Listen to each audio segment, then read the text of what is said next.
Crimson Trace now offers a line of tactical-oriented products, including open and closed reflex sights, battle sights, and a robust line of rifle scopes, purpose-built with maximum features and versatility. Find out more at crimsontrace.com. Keep your powder dry, lock, stock, and barrel. We'll talk about anything related to guns. It's Tom Gresham's Gun Talk. Call now, 866-TALK-GUN. Actually, we will talk about almost anything that has to do with guns. The only thing we don't do is we don't do conspiracy theories. We don't do the whole black helicopter hunker in the bunker deal. It's not our thing. We like guns. We like shooting. We like the Second Amendment. We believe in the Second Amendment. We protect the Second Amendment. We fight for the Second Amendment. Because the Second Amendment, just to be clear here, doesn't grant any rights, doesn't give us any rights, doesn't allow anything. All the Second Amendment does is prohibit. People go, what? No, really. The Second Amendment prohibits. It prohibits. It's a restriction on the government. It's not a granting of a right. It's a restriction on the ability of the government to impinge upon our rights to keep and bear arms. Don't believe me? You can ask our next guest. Phil Journey is, we've been a friend for a long time, an outdoor guy, a gun guy, a Second Amendment activist, a judge, and, dare I say it, Phil, a politician. Oh, my gosh. The one thing about being in the judicial branch is I've gotten away from it a little bit, but, like a really good hamburger, I usually want to take another bite. So you're going back in. Well, in one form, as a district court judge, I do jury trials, and, it's been a crazy week this week because I had search warrants and protection from abuse petitions. Oh, geez. But, I'm limited by the rules that judges have to follow, so, I can't endorse candidates publicly and right. things like that. But right. I still stay involved. I'm a 4-H rifle and pistol instructor, master high-power rifle instructor for civilian marksmanship program, and kind of keep my foot in the water. And, of course, I'm up on the ballot here in a few weeks for the NRA Board of Directors. Yes, you are. First of all, tell people where you're from and where you practice. I'm in Wichita, Kansas. It's the largest city in Kansas. Sedgwick County is the second largest county. It's right on I-35 straight north of Oklahoma City. All right. Now, I started off by, I'll put you on the spot right off the bat, because my attitude is, and of course, I am not a trained attorney, I'm not a judge, but when I look at the Second Amendment, I don't see it as a granting of anything, but rather more of a restriction on the government of keep your cotton-picking hands off this area. What do you think? Well, I think we've got a really important case that's going to be coming up with this New York Rifle and Pistol Association and the United States Supreme Court. We're anxiously awaiting to see how that goes after argument. I think it's pretty clear that when you read U.S. Supreme Court opinions and Heller and the others, McDonald, that it's an individual right. And what I believe most interpret that Second Amendment and of course the state constitutional amendments too, is basically a recognition of that right. It does not create the right, but it recognizes it and restrains the government from infringing on it. Interesting. And, of course, you being a gun guy, a serious competitor, a firearms instructor, but also sitting on the bench and hearing people talk, at times it must be as frustrating for you as it is for me to hear people, and particularly in the media, say things where you're thinking, well, that's just not right. You haven't read any of the history of the Second Amendment or the Constitution or the Bill of Rights. There is so much information out there right now to read. I mean, I can remember when I was in law school, that's what I wrote my dissertation on, was the Second Amendment. Because after 3 semesters of constitutional law in law school, I said, what have they not taught me? And they didn't say anything about the Second Amendment. Right. And luckily, they had a good set of congressional records, and I pulled the congressional records from the Firearms Owners Protection Act in 1986 and then the 68 Gun Control Act, and learned a lot and came to the conclusion that what they were saying in the media was 180 degrees out from reality. There was a time, particularly in law schools, where the Second Amendment either was not taught or was actually, I would offer, taught completely incorrectly. And I think that may be changing to some extent on the basis of some of the law school journals, articles that were, or published. Sanford Levinson wrote the Embarrassing Second Amendment. Second Amendment, yes. Yeah, which was really the seminal work that changed a lot of thinking. When Lawrence Tribe finally came out and said, okay, I don't like it. I mean, this is the guy that literally wrote the law books. He said, I don't really like it, but yeah, you're right. There is an individual right to keep and bear arms. That got a lot of people's attention as well.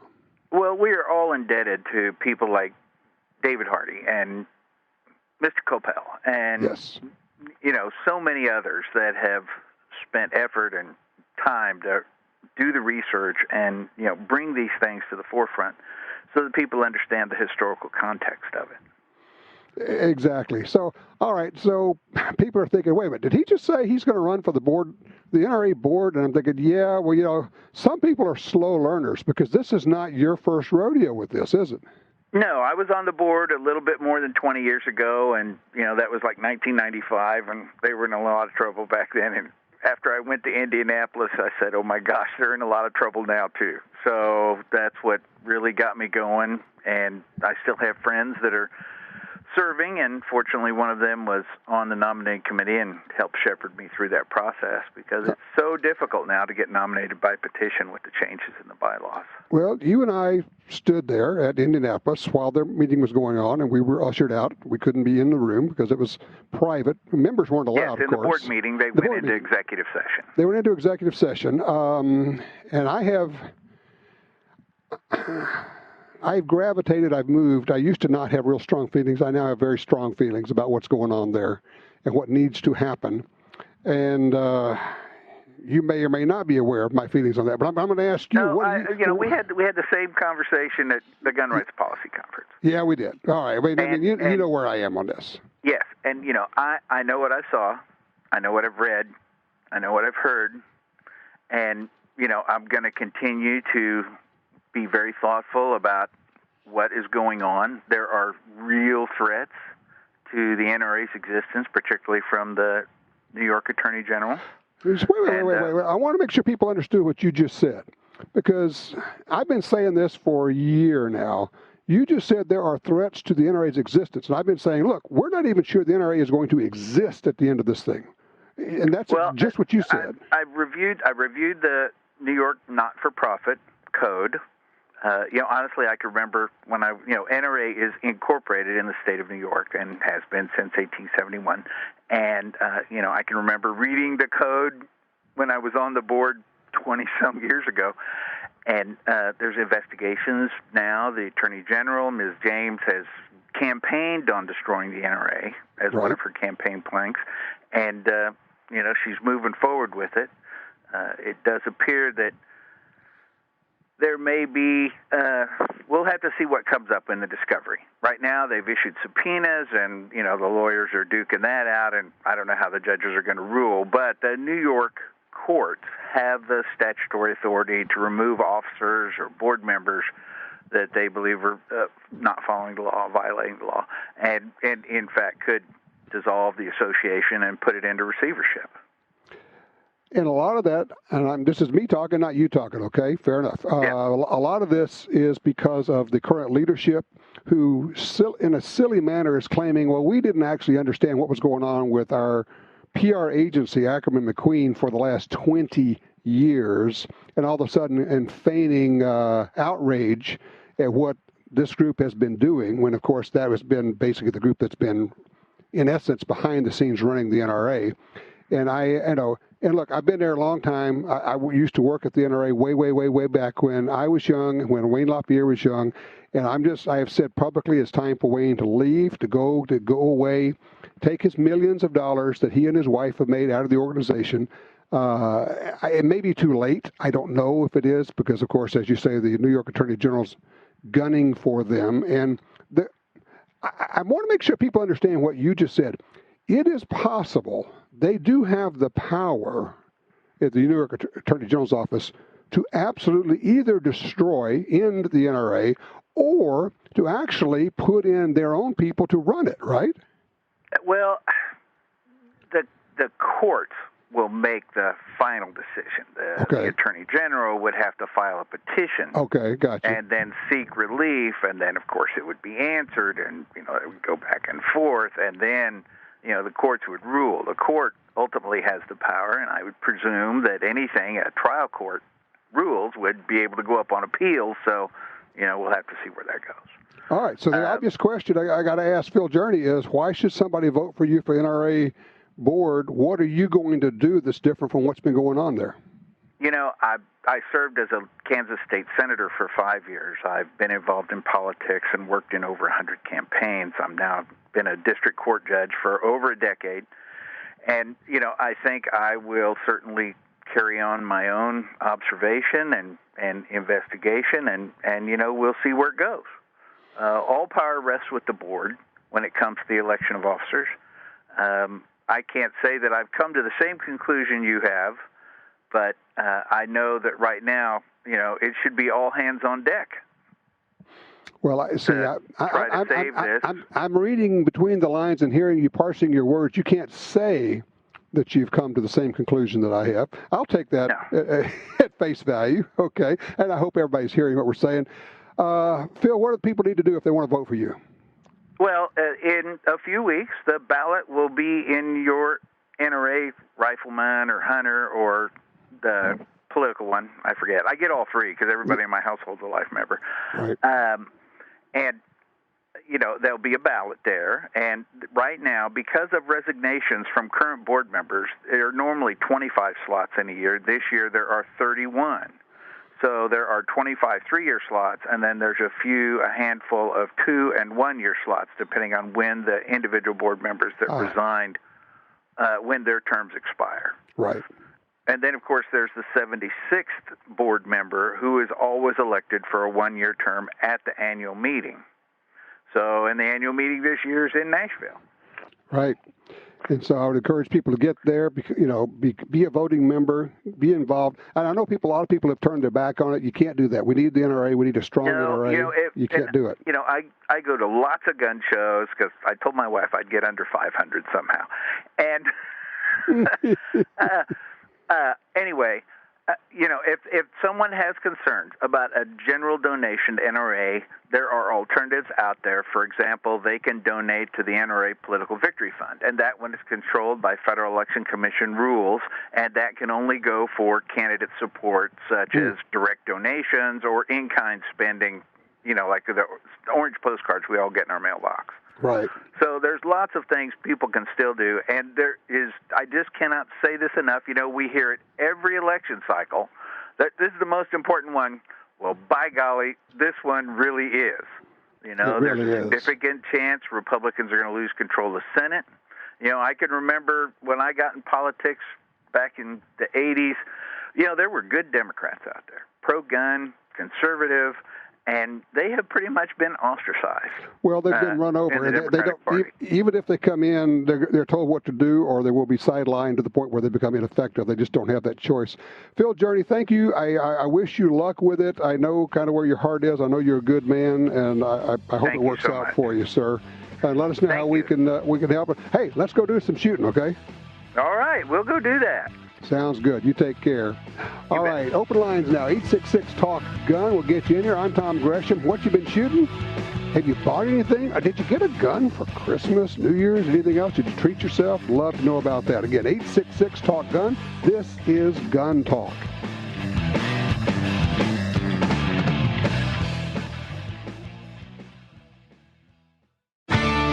Used guns can be a great value, but you have to know who you're buying from. What if you could buy quality used guns with a lifetime warranty from the Internet's largest online reseller? That's what you get at Dewey'sGuns.com. They stand behind every firearm purchase for life. If you have a problem, they'll either fix or replace your gun. Pistols, rifles, shotguns, and more. Check out their inventory today at Dewey'sGuns.com. It's the Bill of Rights, not the Bill of Needs. I'm Alan Gottlieb, founder of the Second Amendment Foundation. When someone says we don't need that kind of gun, remind them the Founding Fathers determined what rights our Constitution should protect.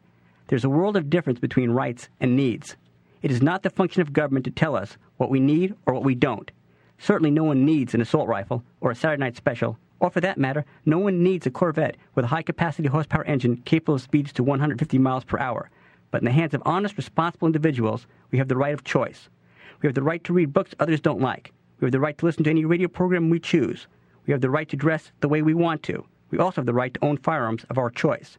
So the next time someone tells you you don't need something, tell them it's the Bill of Rights, not the Bill of Needs. Join the Second Amendment Foundation today so that this message and our Bill of Rights might live. Call 425-454-7012. That's 425-454-7012. For 36 years, the U.S. Sportsmen's Alliance has been fighting to protect hunting, fishing, and trapping for sportsmen from coast to coast. Today, we are under constant attack from extremist animal rights groups who want to end your ability to hunt in the U.S. Join us to protect our sporting heritage and our way of life outdoors. To join or for more information on how you can help, go to ussportsman.org. That's ussportsman.org.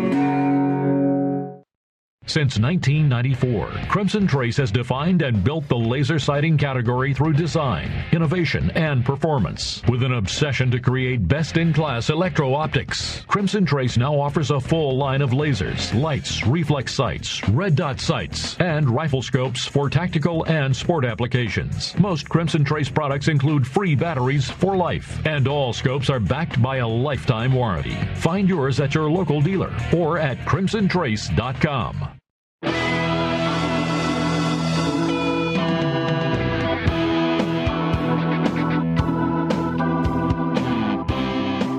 right, back with the 866 Talk Gun, get you in here. Have you given up on the NRA? Are you just sitting on the sidelines? I know a lot of people have said, look, I'm just not going to send any money in for now. Not that they're saying I'm done with them, although I have heard that as well. Just kind of wondering where you are with this thing. A lot of people, I think, have just grown weary of the whole thing. And weirdly enough, at least weird to me, an awful lot of gun people don't even know that there's a thing going on. They're not even aware of what has happened. They're not seeing the articles that are being published about Wayne LaPierre getting more than $2 million a year, spending $250,000 on suits, flying private jets everywhere he goes. And we won't even begin to talk about how much money his family makes out of the NRA.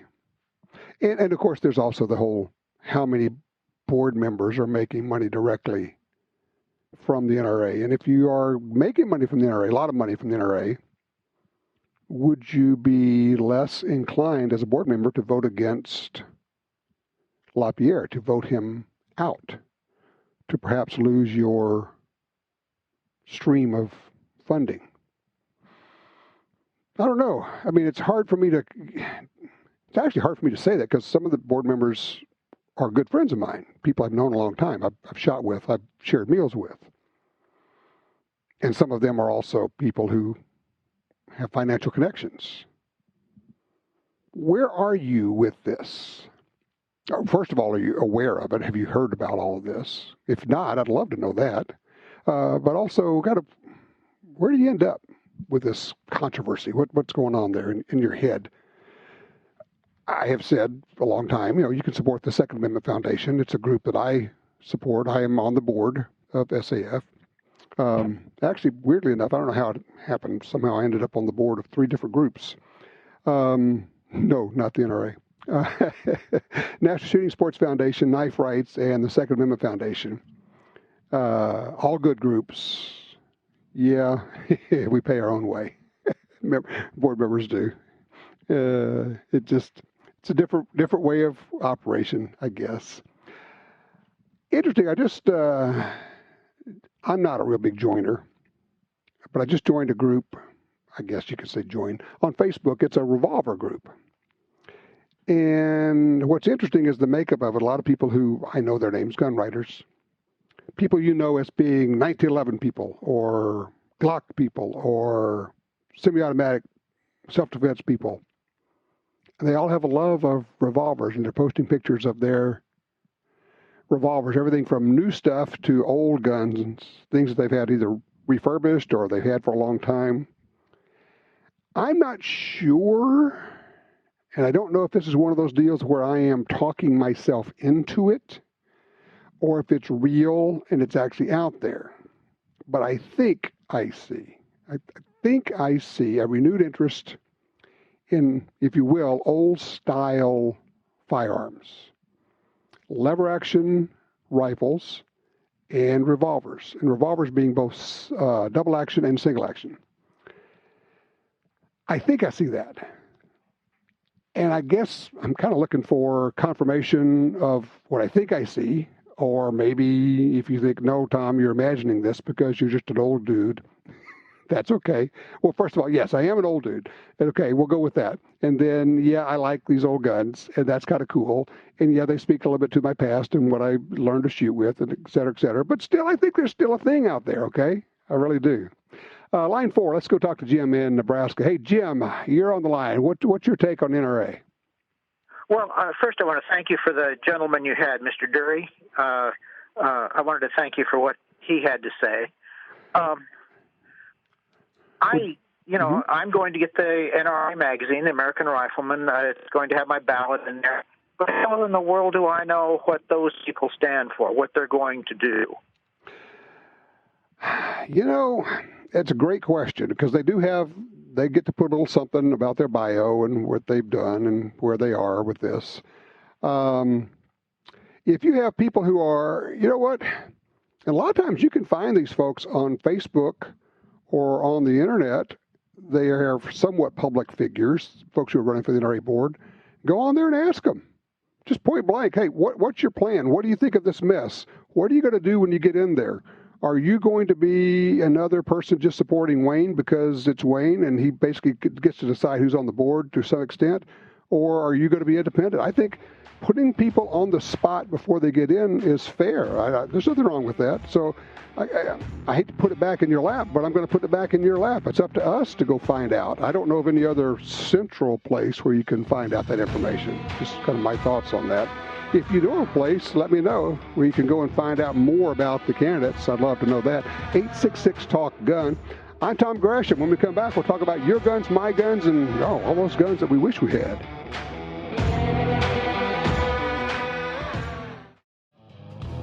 Clips, magazines, bullets, cartridges. What's all the fuss? Here's the guy with the answers, Tom Gresham. What an interesting time of the year it is. It is. We're about a week away from SHOT Show starting. That's the Shooting, Hunting, and Outdoor Trade Show. The big trade show where a lot of products are introduced, but now a lot of things are being introduced prior to the show. I see that, Spear introducing 9 new products at the SHOT Show. One of them really got my attention, a 5.7 by 28 cartridge for personal protection. Now, marry that with the news that Ruger just introduced a 5.7 pistol. Now you have a less expensive pistol, and you have self-defense ammo for it. Very interesting stuff. Also, Spear has new gold dot loads for compact carry guns, 9mm, 40 and 45, and some rifle loads. A lot of interesting things. We'll be having a lot of news. Keep following us on our Gun Talk Media Facebook page. Also, check us out on our YouTube channel because we have a lot of videos coming up. And we'll be doing just almost constant live videos from the SHOT Show. I'll tell you more about that as we get a little bit closer. 866-TALK-GUN is the number here, or just call Tom Talk Gun. Jim did that. He's out of Hazelwood, Missouri on 5. Hey, Jim, thank you for your patience, and you're on Gun Talk. Oh, thank you. I'm an endowed life member of the NRA, and I became aware of the controversy with Wayne and the board when a friend sent me an email of I think it was New York Times. Mm-hmm. And I don't send them any money. I'm not at all happy that we're getting Wayne rich and buying his wife's makeup, but I think that the best way that an individual can support the Second Amendment is by introducing the young people to the shooting sports and gun safety. Mm-hmm. And I'm active come election time to help promote pro-gun candidates, and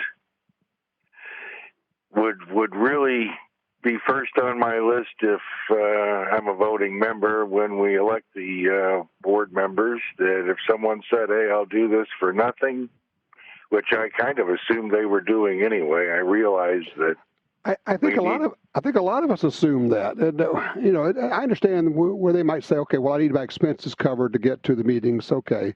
I mean, I guess. But I do understand that. But to say, okay, we got board members that are making $200,000 a year on side deals. You're going, okay, that's just wrong. I mean, I don't care who you are. I just think that's wrong. For me, as a dues-paying member, I'm now a patron member. I just have an inherent problem with the idea of someone I thought was serving actually making a profit out of becoming an NRA board member. I don't know how it hits you. That's about the same way exactly. I'm not interested in making Wayne any more money, but I do want to promote the Second Amendment, and the NRA does, to some extent, and probably more than anyone else. Yes. Work hard, especially through the courts and litigating cases, and to bring that about. It's essential that we have a strong NRA, especially as we head toward the election season. I'm afraid that it has been essentially gutted through the actions of the leadership right now, and I'm afraid that we're not going to have a strong NRA to help us in the 2020 election, and that's really important, because I think that they were a big part of the success in 2016. Let me back up, though, Jim. You said you support people who are running for election who are Second Amendment supporters. How do you identify when you're looking at politicians running for candidacy? How do you identify the Second Amendment folks? Like most NRA members, I go online to the ILA, and or they'll publish the month before the election, or maybe 2 months before the election. They'll rate the candidates, and I go by the NRA's rating. And that's a good point. That's one of the really important things that they do for us, because we can't all track this. We all have, jobs and lives and everything else. And so we essentially band together.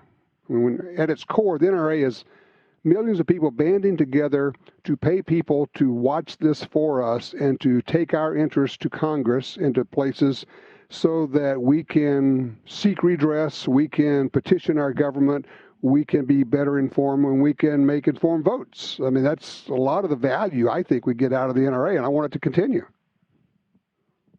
As do I. And I would say to anyone listening that the best way to do that is to pick one candidate and do your best to get the word out. Go knocking doors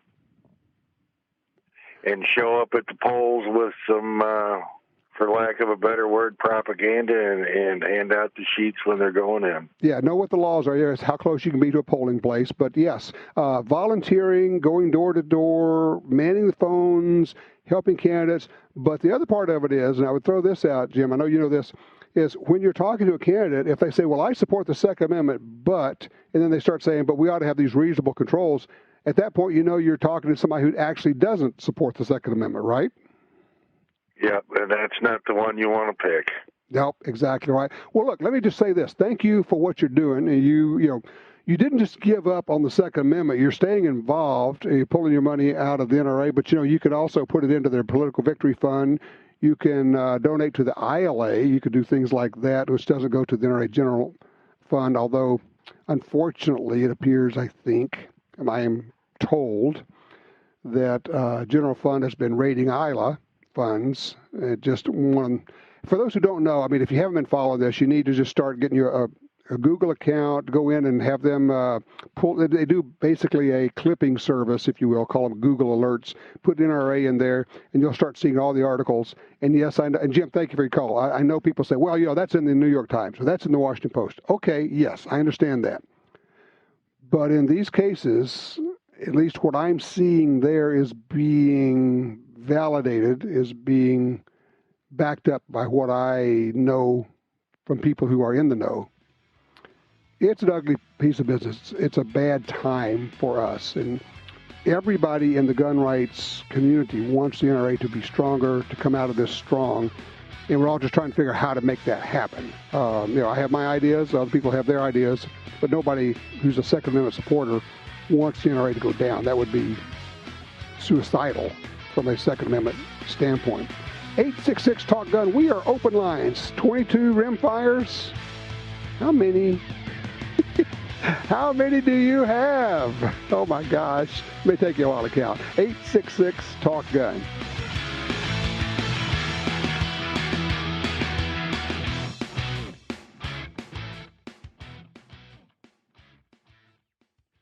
Brownells.com is your home for all things firearms. Looking for a retro rifle? How about the BRN 180 or 180S? Named one of SHOT Show's best products of 2019. Visit Brownells.com for guns, ammo, reloading equipment, or anything you need to customize your firearm. And enjoy the industry's only guaranteed forever satisfaction policy. To stay up to date with the latest and best deals from Brownells, text BRN to 556-223. Perhaps more than any other landscape, wetlands embody the life-giving abundance that nature has to offer. And perhaps more than any other organization, Ducks Unlimited is working to ensure that our continent's wetlands not only survive, but thrive for generations well beyond this one. The time is now to band together. The time is now to rescue our wetlands. You got your carry permit, and that's good. But you know you could use more training. Get the DVDs, which have what you need. Springfield Armory presents Concealed Carry 1 and Concealed Carry 2 with Bata Group. Learn specific concealed carry skills from Top Gun fighting trainers. Get trained. Be prepared. This really is life and death. ShopGunTalk.com. That's ShopGunTalk.com. When the U.S. military's elite units and law enforcement agencies across the globe demanded innovation and reliability, they didn't settle. They chose Sig Sauer. When world champion professional shooters demanded precision accuracy, they didn't settle. They chose Sig Sauer. So it's no surprise more and more civilian gun owners are refusing to settle for anything less. They're choosing Sig Sauer firearms, ammunition, electro-optics, suppressors, air guns, and training. Sig Sauer. Never settle.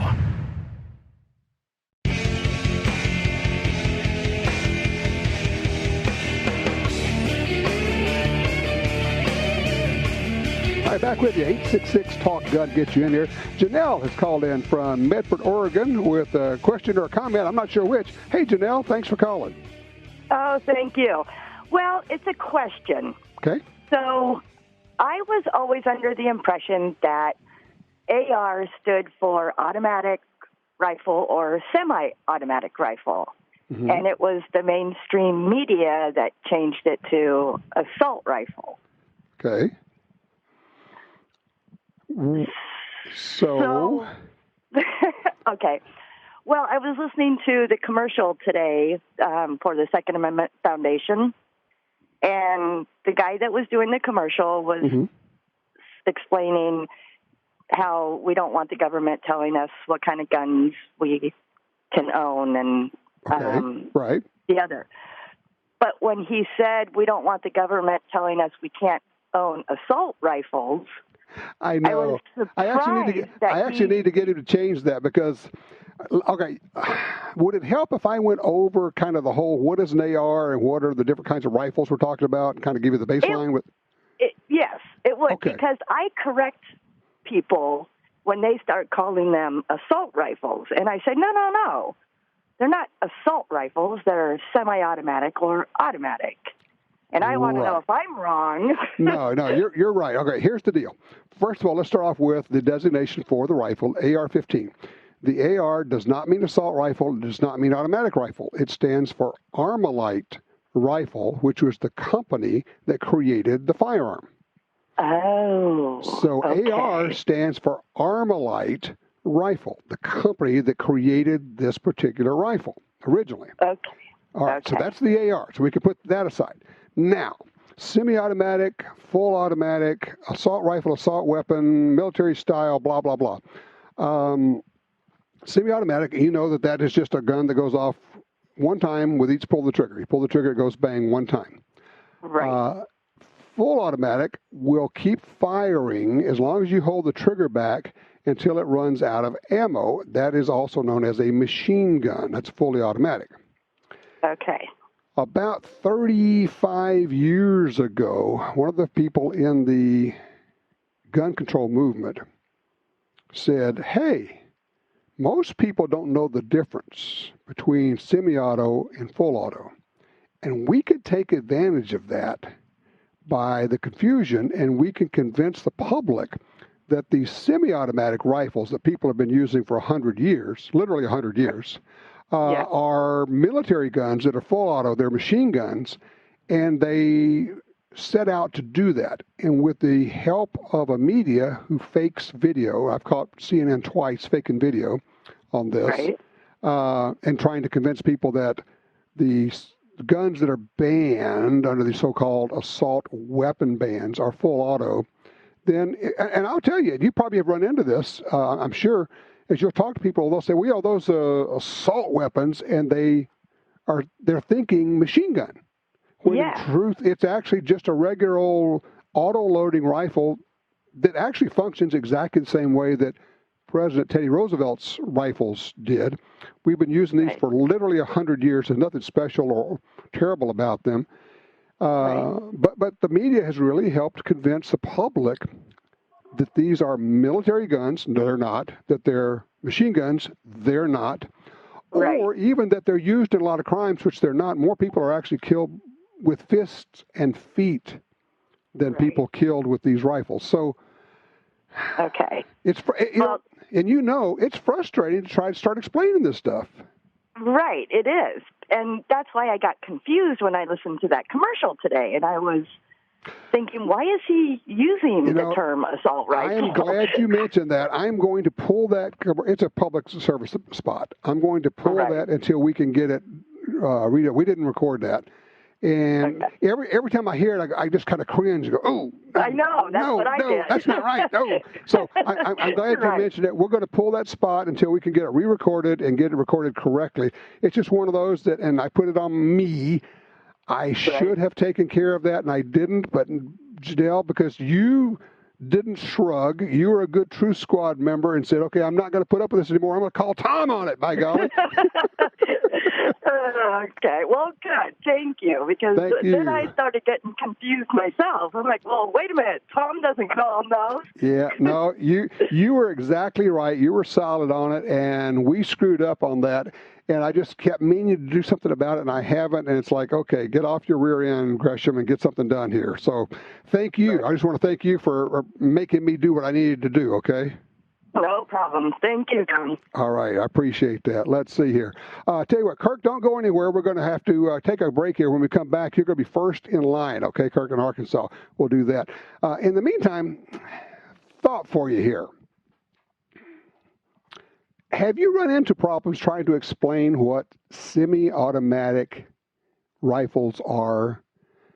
It's that whole AR, semi-auto, full auto, and then we get some of the gun control people go, a fully semi-automatic gun. You're going, what? Of course, they're the same ones that tell you, we have to, Joe Biden says he was the one that limited how many magazines could go into a gun. And you're going, what? I was going to say, are you dumb? But I already know the answer to that question, okay? We already know that. He just doesn't have a brain in his head when it comes to this stuff. But have you run into problems with this? And have you come up, I guess the real question is, have you come up with a way of explaining it that maybe the rest of us can benefit from? Semi-automatic, full automatic, the assault rifle, assault weapon, yes, the media's been very good at confusing the public on purpose.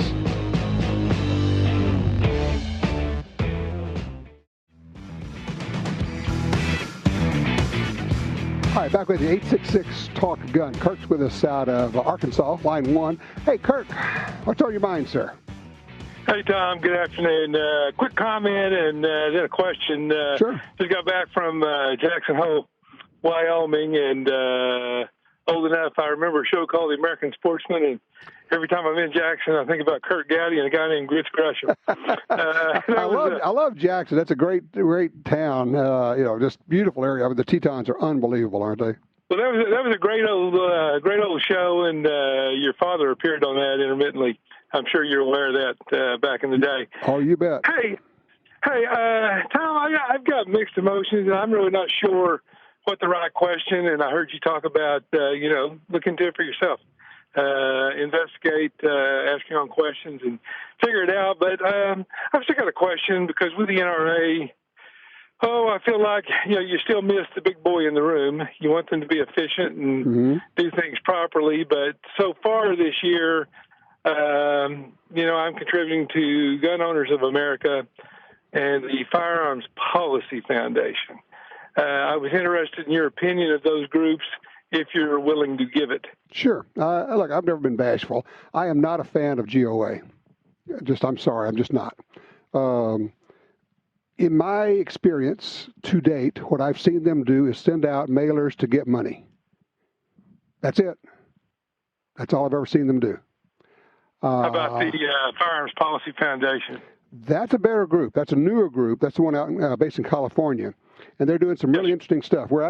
We, being the Second Amendment Foundation, work with them on some things. And Brandon out there just doing a really good job. Obviously, I would think the Second Amendment Foundation would be an excellent group to work with. And let me just go back to, I know there are people, the GOA people are really, really avid about, because, and here's the deal. They have figured out a really good marketing niche. We are more pure than the NRA. We are the no compromise group. Well, you're actually, but you don't get anything done, as far as I can see. I've never seen any legislation that's been introduced and passed by them. I've never seen any lawsuits that they started that. Now, they'll file amicus briefs, but anybody, you and I can do that on any lawsuit out there. I think they filed a brief with the bump stock issue. Yeah, anybody can file a brief. I can file a brief. My dog can file a brief. Anybody can file a brief. It's not a big deal. Right. But that's just my take. Other people differ. Okay, you asked me for my deal. I'm not going to be bashful about it. If it were me, I think Firearms Policy Foundation, or is it Coalition or Foundation? I can't remember. Foundation. Firearms Policy Foundation. Right. I think they do a really good job. They're kind of a newer, almost guerrilla warfare kind of group, doing some really interesting stuff. SAF, I think, does really good stuff that a lot of people don't know about, particularly on the litigation side. And then they seem to be active in getting to court. Yes. The other thing is, I would say, when in doubt, go state, go local. Your state group, they all work with almost no money. Honestly, they almost all work with almost nothing. And it is amazing how much $100 tossed in the kitty for a state group can help. They go, wow, we got $100. That's pretty cool. And you get 15, 20, 30 people doing that. All of a sudden, you've just funded some really important stuff on the state level. So I would say try to get involved in your state group, work with them, make them even better, and then obviously work with local politicians if you can. But mainly just trying to stay informed and, read places like Ammo Land, The Truth About Guns, these websites. They have daily reports on what's going on in the gun rights movement in Virginia and other places. It's impossible to stay informed if you don't take an active role in it and going out and seeking it. And again, obviously Gun Talk, what I'm doing, if you follow me on Twitter, you will know all of this stuff. I swear. I put this stuff up on Twitter every day, several times a day. I am at Gun Talk. If you really want to be involved in this, if you want to be informed, if you want to be smart, if you want to know what's going on, follow me at Gun Talk on Twitter, okay? Obviously, call in here and we can visit 866-TALK-GUN. We'll have news for you and a guest you won't believe when we come back.